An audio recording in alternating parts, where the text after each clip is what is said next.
In the last video we have seen that what is class, what is object and what is function. Okay, and we have seen the examples problems based on these concepts. Now we will see a new topic, parameterized function.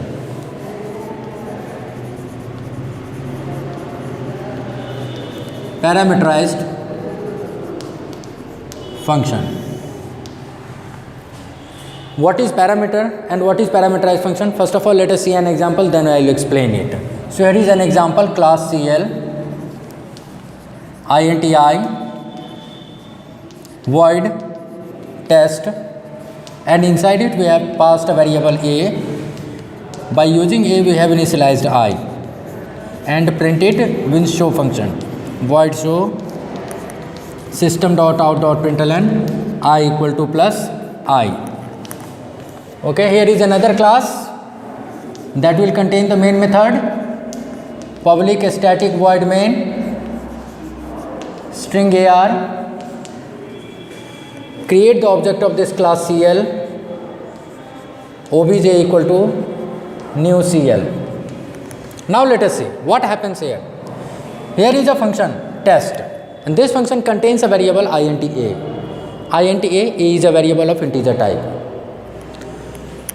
The variable passed, this is called function body.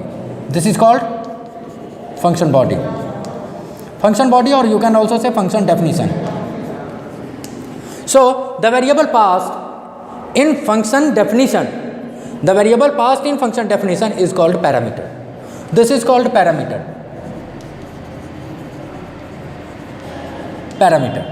And the function containing the parameter is called parameterized function. So this type of function is called parameterized function. Parameterized function. Okay. So this is called parameter. Now here comes a question that how this function will be called. So while calling the function, suppose we will call the function obj dot test. You will have to keep in mind that a variable of integer type has been passed. So at the time of calling you will have to pass a value of integer type, and suppose this time I am passing 10. So how this will be called? This function will be called obj dot test will be called, and this value 10 will be assigned in this variable, 10 will be assigned in this variable a. Now the value of a is 10. Further the value of a has been assigned in I, so now the value of I is 10. So if you will call this function show obj dot show, it will print I equal to 10. Getting my point? Now the variable passed in function definition is called parameter. What is this value called? This value passed in function calling. This syntax is called function calling. Value passed in function calling is called argument.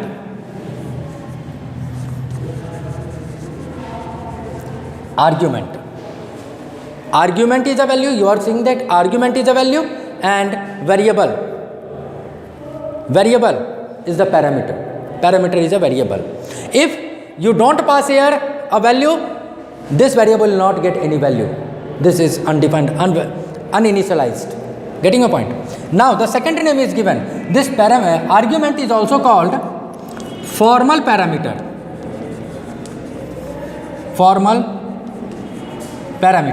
And this parameter is also called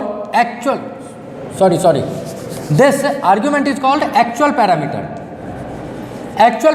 and this is called formal parameter.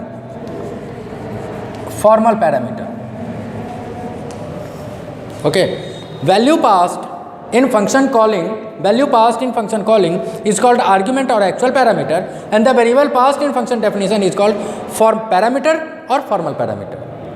Getting my point? Now the function having parameters or formal parameters is called parameterized function. So what you have to do while doing the program, first of all you have to pass the parameters according to your instance variables. Actually these are used to initialize the instance variables.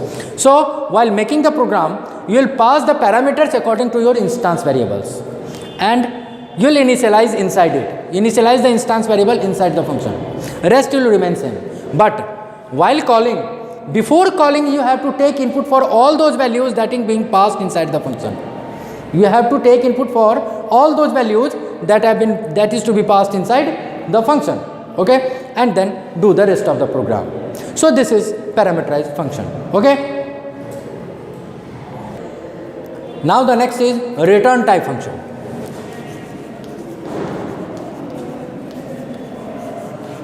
Return type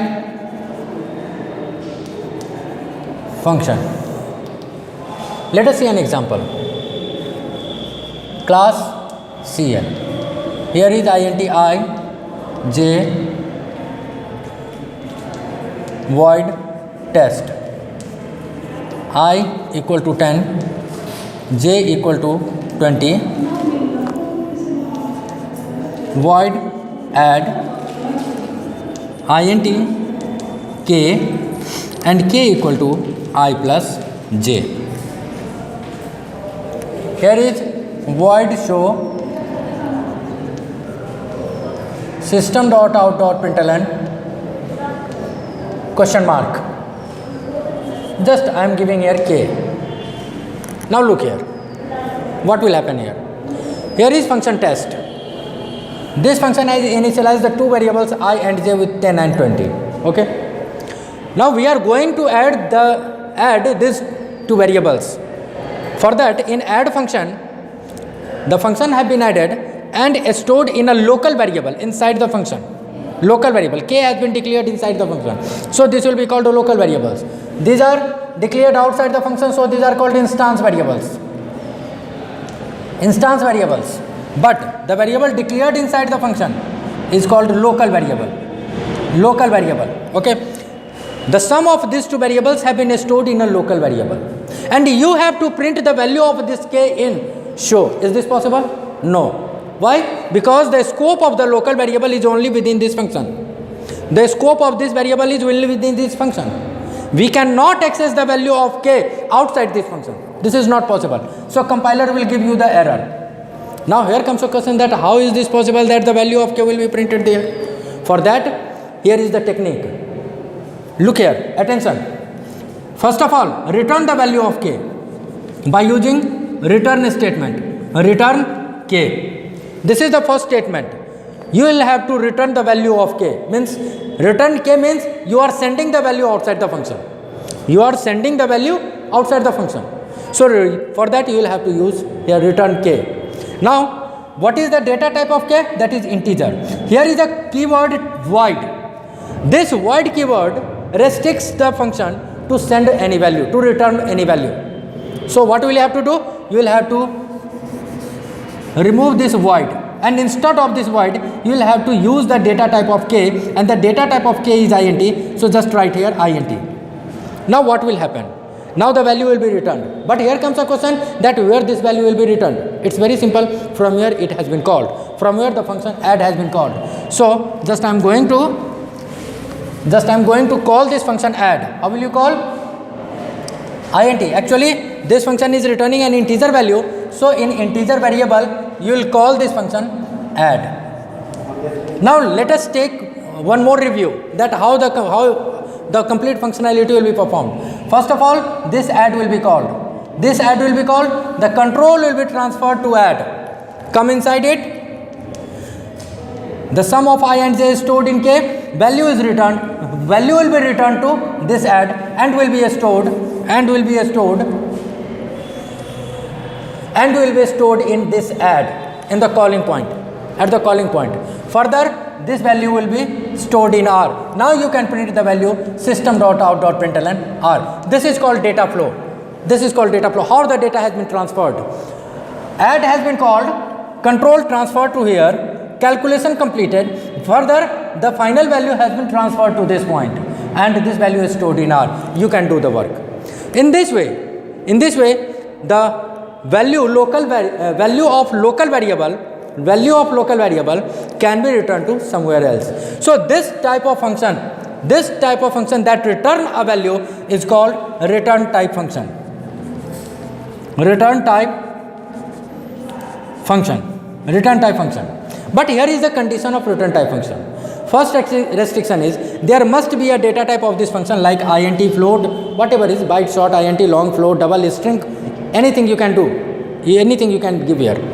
That must be a data type instead of void, And the second restriction is there must be a return statement.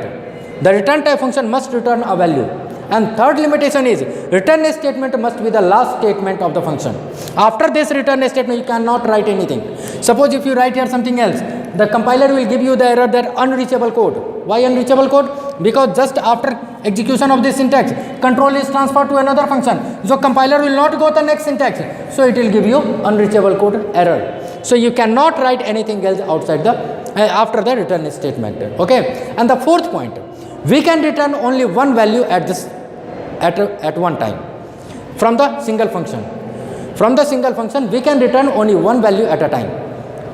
Only one value. We cannot return more than one value, because to return two values, you'll have to write two return statements. The second return statement is not possible. So this is return statement. Now, if you write a main method, here is main method, class CL, public static void main, string AR, create the object of this CL obj equal to new CL. First of all, call obj.test to initialize the variables. Now, this add, the control of this add is in show, inside the show. So, if you will call show, add will be automatically called. So, you don't need to call explicitly the add function. Simply you call show, obj.show. That's it. This is a return type function. Okay. So, now three types of functions we have already read. First, unparameterized function, second parameterized function, and the third is a return type function. Getting my point? Okay. Okay, now in the next video we will say that what is constructor. We will see that what is constructor and function overloading, constructor overloading, all these things we will see in the next video. Thank you.